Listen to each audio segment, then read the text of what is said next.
Ongoing disputes with key trading partners have grabbed the headlines a lot this year. But what do they mean for Montana's largest industry, agriculture? Russell Nemitz tells us more in tonight's Montana Ag Network feature.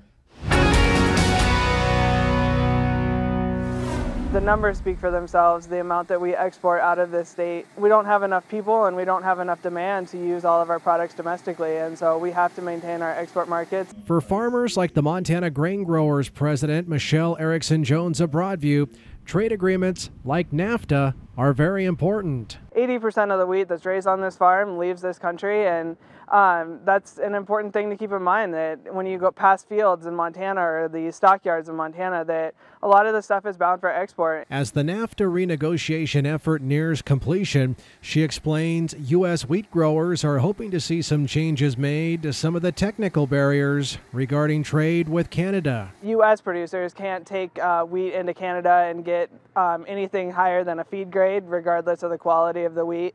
And that was a technical barrier to trade that really violated the original NAFTA agreement, but it's something that we are hopeful to have fixed in this agreement. And we also just wanted to make some updates to some of the phytosanitary regulations and really make this agreement the gold standard for trade agreements for the future. But NAFTA isn't the only trade agreement that's grabbing the attention of Montana's farmers and ranchers.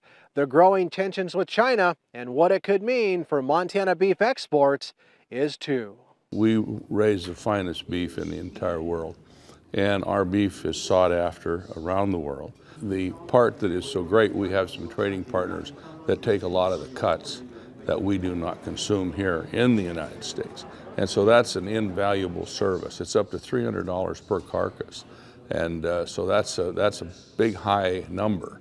As for the $200 million deal announced last year to supply Montana-sourced beef to Chinese online retail giant JD.com, Wacker says he's still hopeful. I think that we will overcome this. And I think there's nobody said on the Chinese side or on the United States side, we want to end negotiations, we want to end this deal. We are still moving forward. So whether it's commodities or livestock, it's safe to say that Montana's ag industry is paying very close attention to President Trump's trade policies. I'm Russell Nemitz reporting, MTN News. Now, as far as NAFTA negotiations are concerned, they are expected to continue this coming week after a U.S. trade delegation returns home from China. Let's turn it